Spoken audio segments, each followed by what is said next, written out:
just a couple months, I was like, wow, I really should have done my homework regarding the Amazon PPC.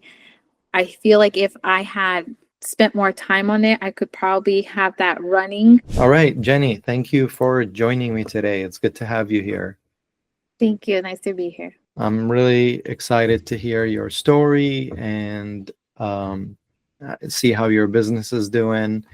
Let's talk about it. I would like to know a little bit about you and what do you do and what made you jump into, being an entrepreneur. So I right now currently I'm a stay-at-home mom, and I've been staying with my kids since my firstborn. It's been 6 years now. Before that, I was an educator, and I was just normal, like didn't think that I would ever get out of education, to be honest. I thought I was probably going to be, it's not the best thing to say, stuck as an educator, but I really thought that that's what I was going to be, like, just stuck in education for a long time because it was the only thing I knew how to do.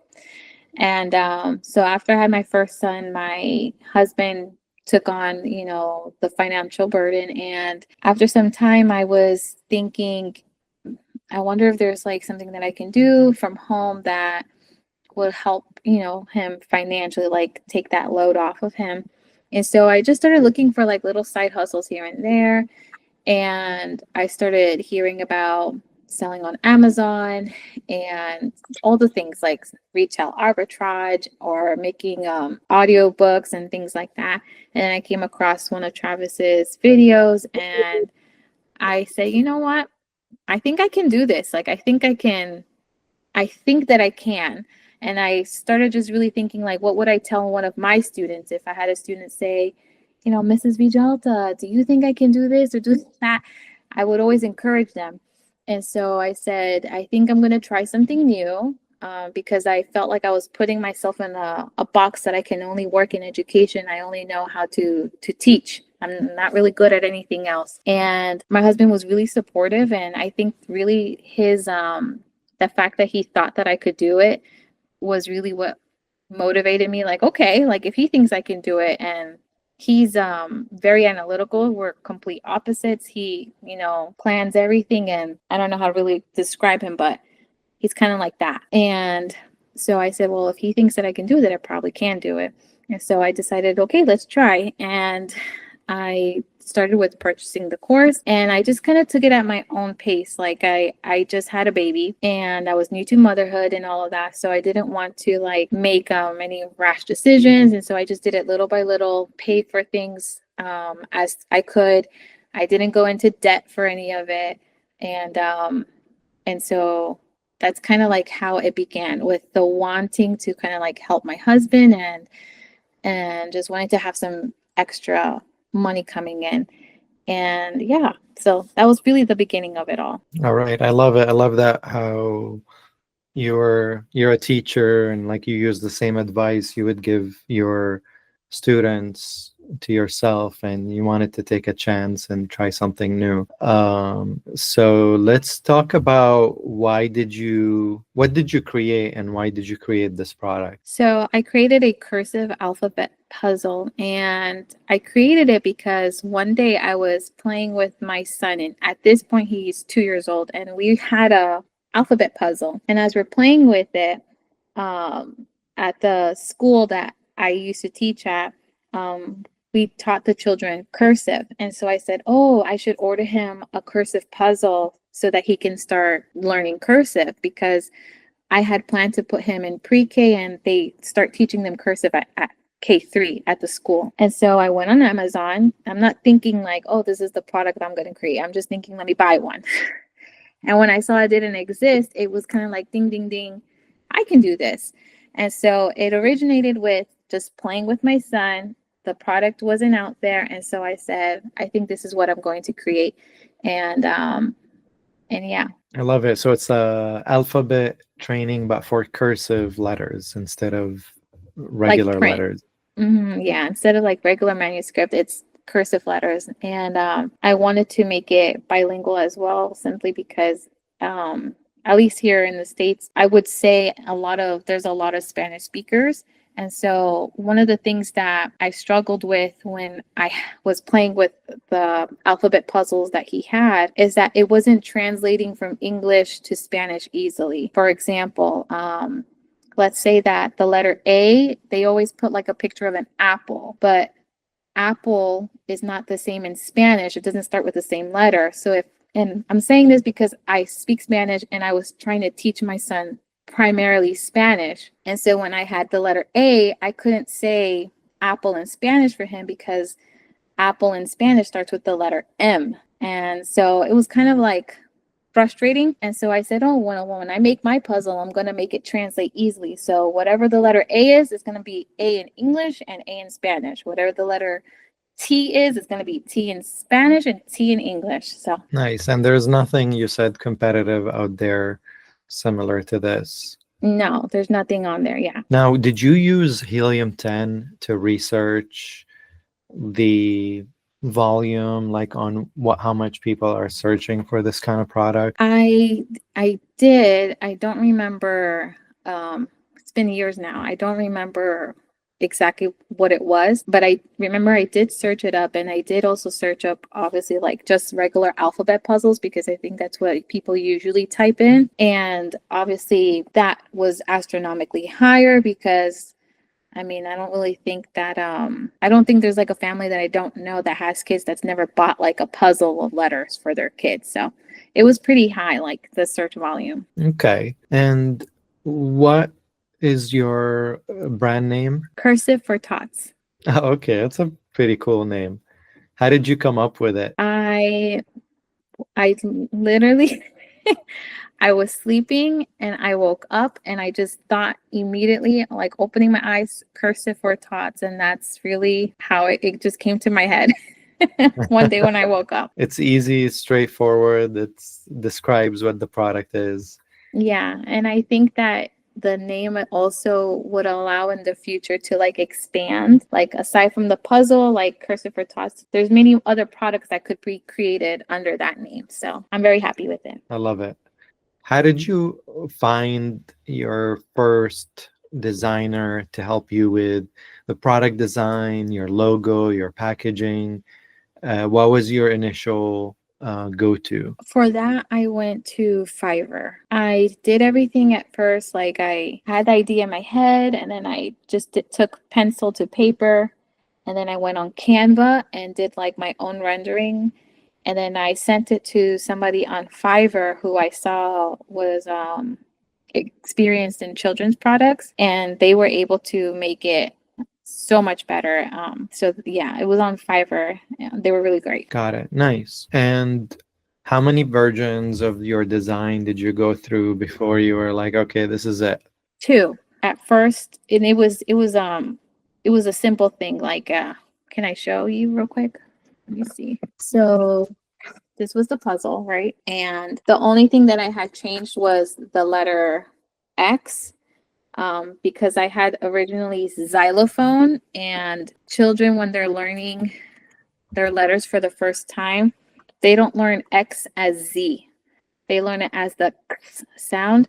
And so when I was playing with my son, I said, this isn't working out. I need to change the sound that the X makes. And that was the only change I made. Other than that, I kept everything else the same. So that was the only image really that I had changed for the product. The reason I'm asking is because sometimes with Fiverr, it's like a hit or miss, and sometimes you need to like go back and forth or find another designer. And I was just curious to how your experience was, but it sounds like you had a good experience with the person you found. Yeah, I was very fortunate. They were really patient as well with me because since it was my first time, I didn't really know what I was doing, but they were really great. They honestly, I feel like they gave me the best advice that anyone could give me. Nice. And how much did it cost you to do that? To do my rendering, it was about $300. I can look it up if you want, but it was about $300, my product design. Fine. Yeah, I see you put it here on the sheet. Did you have any friends or family to give you guidance during this time? No, nobody. No. No, the only people that I could reach out to were like people in Facebook groups that were already Amazon sellers. But other than that, I don't have anybody that I know personally that has done this before. And how did you get your product photos for your Amazon listing? I took them myself. So I Oh, took them okay. myself simply because at that point I was tight on my budget and I didn't want to go into debt or anything like that. Like that was my goal, like not using money that we don't have for this. And so at the moment, those pictures were taken by myself. And I had one of my cousins, she came and she did it for free as well, took a couple of pictures. And so between the two of us, we just picked what we thought was best for right now. That's amazing. Now, I want to ask you about how did you find your manufacturer? How many manufacturers did you talk to? And how did you decide on which one to go with? So I talked to a lot of manufacturers and I watched a lot of YouTube videos on how to weed out bad manufacturers or potentially bad manufacturers. By the time I had weeded them out based on like the fact that they can create this product based on I think I based it on how many people are in their staff. Like if there was only 10 of them, I know that that's not like a really big business. So I was looking for a big manufacturer, verified that they can do this product, but that they also can do other children's products that's related, not like they make puzzles and they also make wheels, like car parts. So I try to make sure like that the manufacturer kind of had one main thing that they produce essentially. And that took me a while. I narrowed it down to I think like four. And out of those four, only two of them were interested in me. And so out of those two, whoever responded to me the quickest was who I went with, because the other one was just too slow for me. And I'm like, no, I need somebody to like be wanting to move fast with me. I agree. Yeah.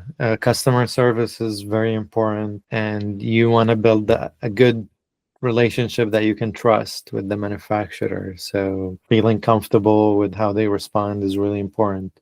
Yes, yeah. And yeah, sometimes we don't talk about that, but yeah, sometimes manufacturers don't want to work with you. So you have to kind of take that and find the ones that do want to work with you. Yes, I agree. And I did go through Alibaba. So it was a Chinese manufacturer, even though originally I was looking for Central America to produce the product. But after literally almost like a year, it was almost a year that I had been looking for a manufacturer in Central America, I just gave up because it was too expensive, or they didn't have the parts and I'd have to purchase the parts. And I'm like, I don't feel comfortable doing that. And the only reason I wanted to do it was because I speak Spanish. So if they wanted to say something to me, or if I wanted to go and see in person, I could understand like what the process is and all of that, versus like China is forever away and I don't speak their language. And if I ever got into like some legal battle, since it's a children's product, so we have to be careful with children's toys, I wouldn't understand the language or the paperwork or anything like that. So I did spend like a year overthinking where I should produce, but I did end up eventually just manufacturing in China.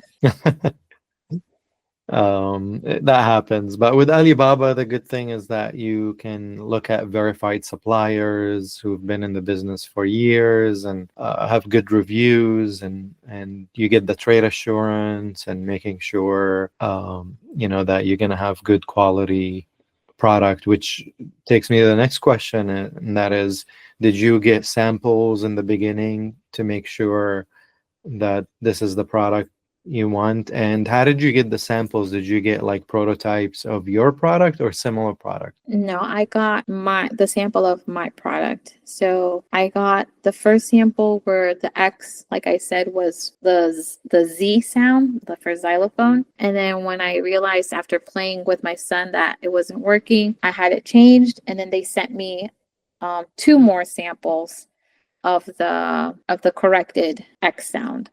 And so they were pretty fast. Like they sent it to me and I think it took like 3 days to get to me. So it was it was pretty fast the way that they did it. And how much did it cost for the samples? The sample was a little over $200. Okay. And my guess it's mostly shipping fees that they're charging you for. Yes, and it was I'm trying to remember. I think also it was including like the mold fee, something like that, like to create the mold for the product. But the second time that they sent me the puzzle, it was less. They had charged me less money for it. So how many units did you order for your first inventory order? 2016. 2016. And how much did that cost you? Altogether, it was $6,623. Okay. So for 2,000 units, that's not bad. That's really good price. And how much are you selling it for? $24.99.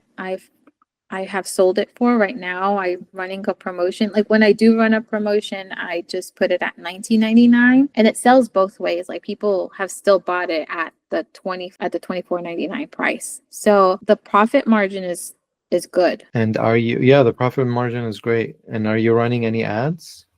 No. So it's just selling without any ads.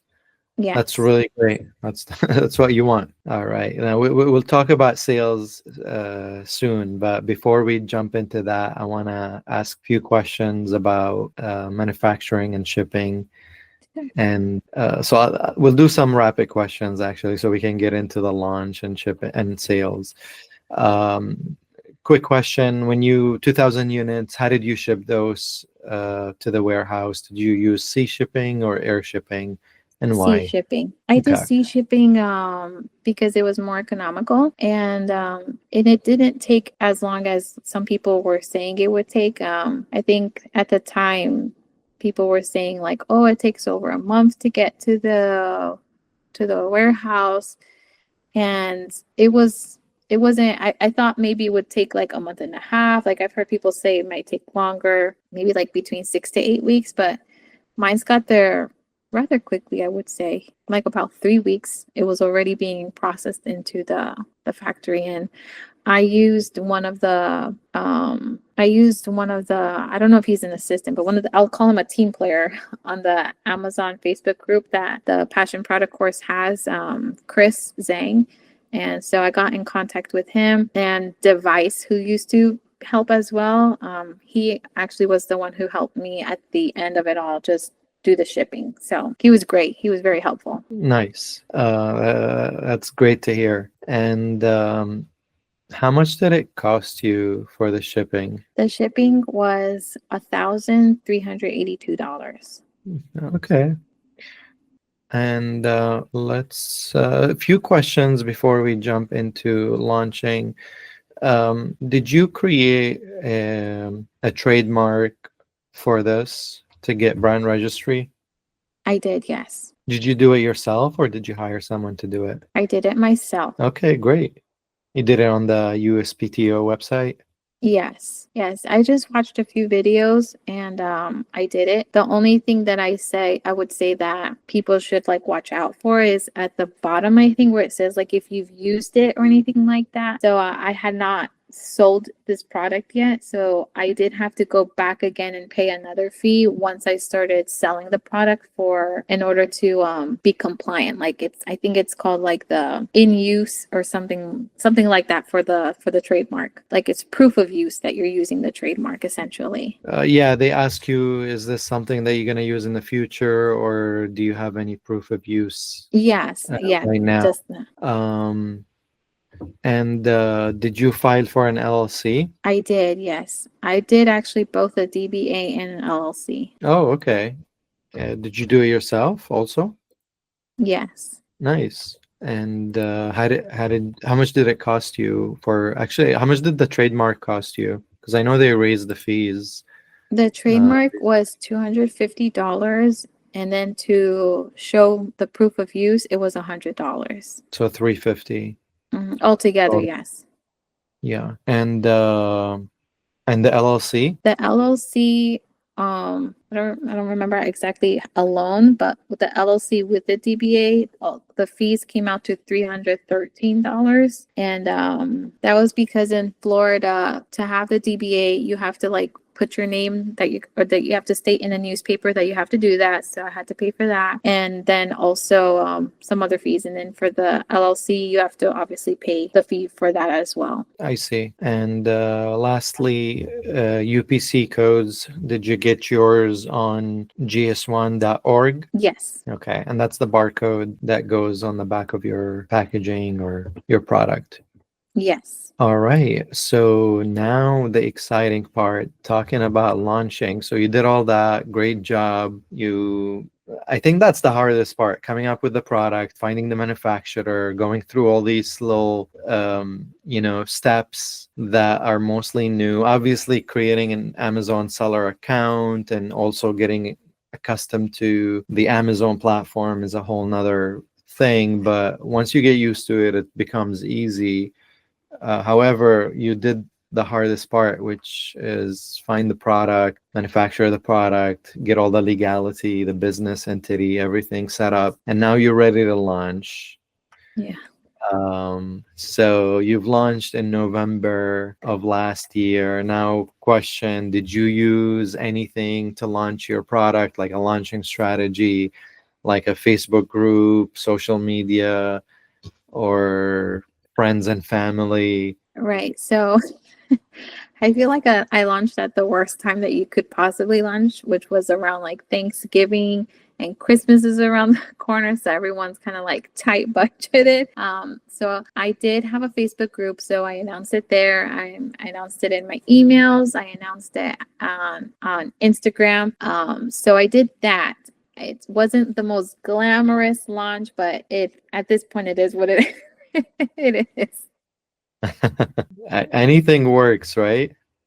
Yeah. And I think November, December is one of the great times to launch a product. They're very high volume of sales that happens around Thanksgiving and Christmas. It's usually the highest sales period in the year. But speaking of which, let's talk about sales. Month one, how are you feeling, first of all, when time came, when it's November, you're launching your product? How are you feeling? So when I launched, I was in my third trimester. So I'm extremely tired at that point. I'm just like, I just want to launch this. Hopefully I'll feel better after my baby's here. At that point, I'm just trying to survive the day with my two toddlers and being enormously pregnant. So that was really what I was going through at the time. I was very tired. I'm overstimulated. I just want to launch and, get this out there and see what happens. So I can't say that I really thought everything out.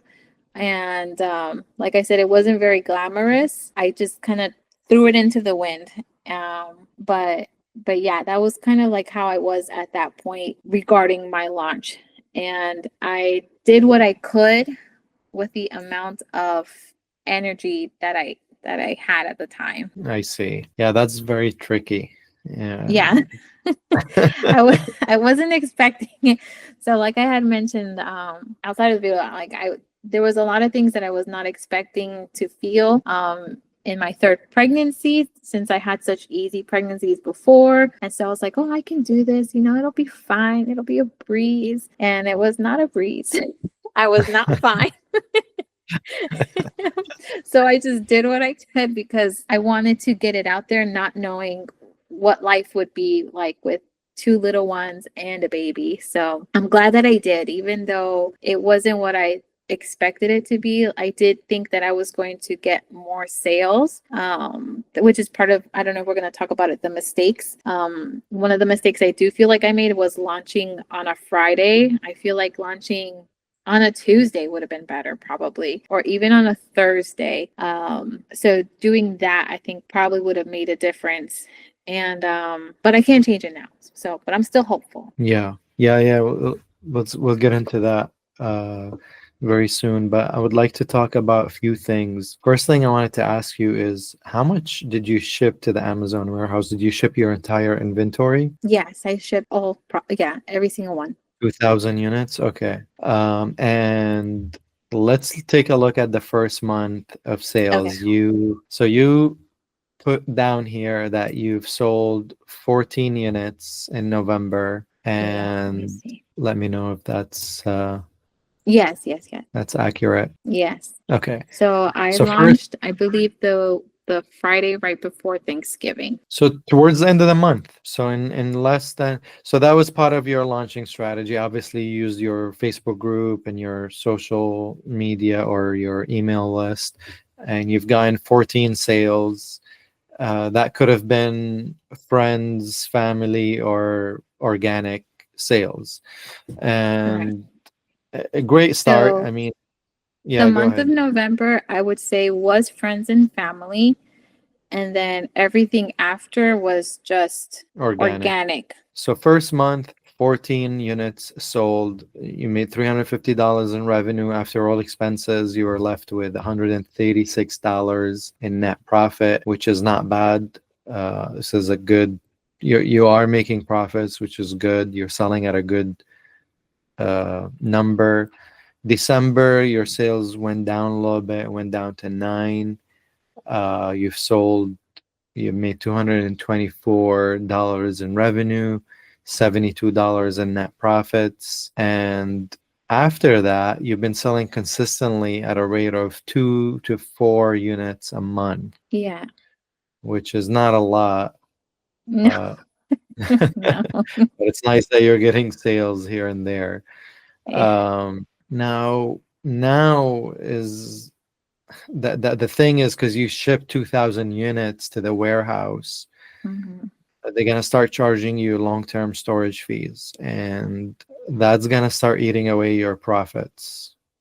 Right. Uh, so we'll talk about that. I think that's one costly mistake that I would have avoided by shipping less inventory initially, just to avoid long-term storage fees, so I can like timely plan shipping inventory to the Amazon warehouse. Um, and let's talk about your like what did you learn during this period and what Once happened? once I had the product in Amazon, so at this point, I kind of had to just leave it untouched because I gave birth in December, and that's when I just stopped everything. Amazon was the last thing on my mind. I was just thinking about keeping myself alive, keeping my baby alive, keeping my other two kids alive, and trying to be kind to my husband. That's what I was really just focused on. Um, but I realized after just a couple months, I was like, wow, I really should have done my homework regarding the Amazon PPC. I feel like if I had spent more time on it, I could probably have that running while I was, taking care of my kids or something like that, or maybe even figured out, I just wanted to know more about it, and I didn't know enough about it to do it properly. I tried it for November one time and December, and I ended up stopping because I'm like, I don't know what I'm doing, and I'm just spending money, and it's not converting. And so I ended up quitting. I only tried it like one day in November, one day in December, and I said, let me not waste money if I don't know what I'm doing. So Mm, I learned that. And I also realized that I had not utilized social media enough. Before joining the course, I had no social media. I only had Facebook because Travis said that the group is in Facebook. So I'm like, great, now I have to create a Facebook. And so I didn't have an Instagram, I didn't have a TikTok, I didn't have anything. And so I feel like I got on Instagram late, and I probably could have made enough videos at the time to keep the momentum going, but I realized that I hadn't. And so learning that the algorithm changes constantly was another thing. And also learning that about like TikTok shop, that could be something that's useful as well. That's something that I recently just learned. So those are kind of like things that's been happening since I launched. And trying to understand the Amazon user page, the seller user page. That was very confusing. I'm like, I don't know what I'm looking at. It felt very intimidating.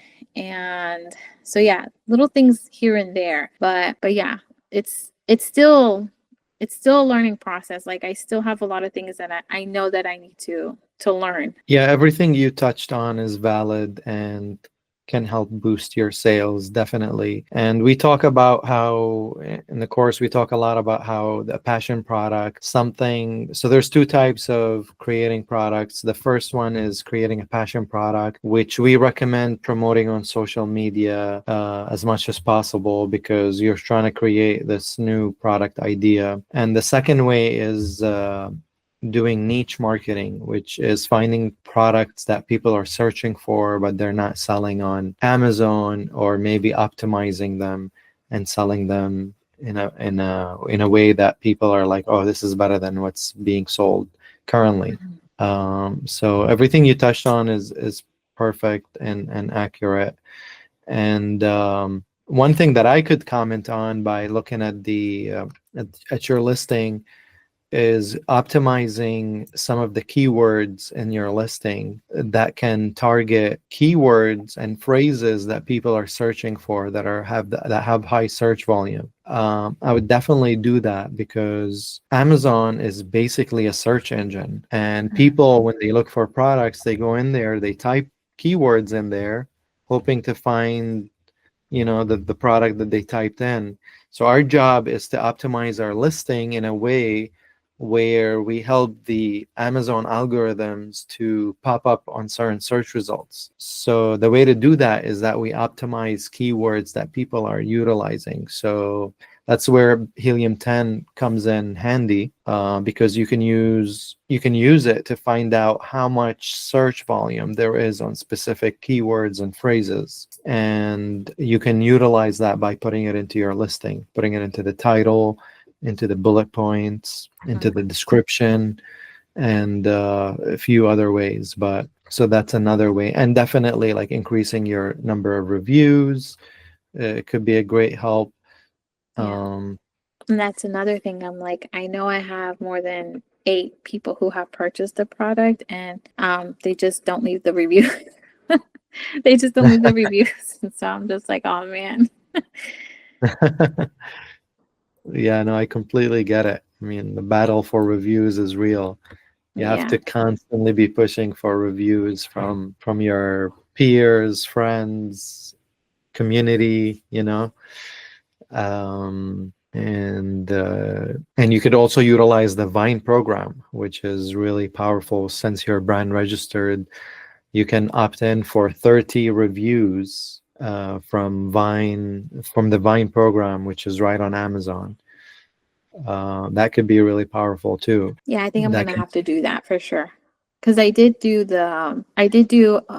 one of the Vines. It was the free one. I think it was only like 2 products. And I only did it like that because I'm like, I wonder what they would say, like whoever the 2 people were, but they left good reviews. So I'm like, okay, I think I'm going to just invest and do the next one up. Totally, yeah. And before we close this, I would like to ask you the last question, which is, what are some like costly mistakes that you made that you feel like you would learn from?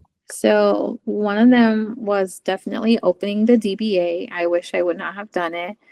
I think I should have just gone for the LLC and saved that money that I spent on the DBA, which was over $120. And then also not knowing the local laws of having a DBA and an LLC.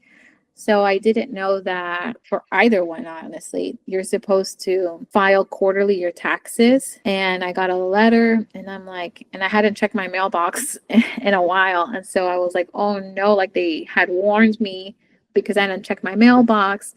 They penalized me that I hadn't been filing quarterly, and I just missed it. I didn't know. I didn't know that that was something that I had to do. And now that I do it, I have to do it for the DBA and the LLC. So it's just like more things to keep track of that I don't want to keep track of. So when I can, I think I'm just going to get rid of the DBA and stick to the LLC. I'm just waiting it out for right now. Also, like I had mentioned, not learning how to run PPC. I spent almost $200 on those 2 days running PPC, and I Wow. didn't know what I was doing. I just threw money at it and it didn't really do well. So I wish I would have used that money more wisely. So that was a costly mistake. And another thing, like you said, is having that excess inventory. It honestly didn't even go through my head to send some of the inventory to myself, like to keep some of it. I thought you should just put all of it into Amazon. And I kind of do wish that, like you said, like maybe even half of the inventory I should have at my house. That way I can try selling on other platforms instead of just Amazon, instead of having all of my products on Amazon. And I think that if I pull my product out, that's probably going to be another pretty penny that I have to pay as well. So definitely costly. Yeah. And what is something that you feel like you're proud of, and that you can leave like on a positive note? I am just like so happy that I did it. Like once I got my product in the mail, I was like a happy little puppy. Like a happy little puppy. I'm like, I cannot believe I did this. I had an idea in my head, and now that idea is like tangible. It's there. I can touch it. I can feel it. Um, so it's really cool. Like it's really cool to just think of something and then be able to have it in front of you. It feels it's just a great feeling, honestly. So I'm really happy that I did that. And even though I'm not where I probably should be right now regarding the sales of my product, I still feel really confident. I've never thought about quitting. I just think that I need to figure more things out, like have a better social media strategy, and I think it'll sell. Like no, I know it'll sell. I know that there's 2,000 families out there that will be able to use this product. They're out there. I just need to find them somehow. They need to find me, actually. Yeah, you should totally be proud of yourself. You've done, or you've already done what 90% of people wouldn't do. You took a chance on yourself. You've created something. Um, you should be so proud, and it's a learning journey. I lost a lot of money on my first product. It was devastating, and I could have quit, but I decided not to, and I decided to keep going, and that's part of the journey. Sometimes we make decisions, and we learn from them, so it's fine. It's about like learning from what you did wrong, and what you could do better next time. But I think it's so cool and amazing and inspiring what you did, Thank you. and you are making money from it. However, you're not making as much money as you would like. That doesn't mean that that the idea didn't work. It just needs certain optimization, and I would look into avoiding the long-term storage fees, because those could add up really quickly. That's my best advice for now, because they can be expensive. Okay. But other than that, thank you so much for coming on the channel, sharing your story, inspiring other people, and just being vulnerable to share your story, even though you didn't make $1 million, but who cares? The $1 million journey starts with one step. So we got to take it one step at a time and learn from our mistakes and move forward, and make sure that we get better every time. Yes, So I agree. yeah, so thank you for coming here and sharing your journey. It's amazing what you've done. Thank you. Thank you for having me. I appreciate it.